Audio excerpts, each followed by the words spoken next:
pastels. Yay! Today we're using oil pastels, and I'm using the ones by Daler Rowney, but I only have a few, so I'm only using the white to create a wax resist effect, and I'm using some watercolours.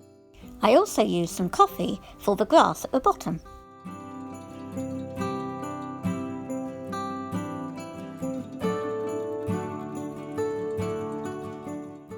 Tomorrow we're using hot glue. And we're finished.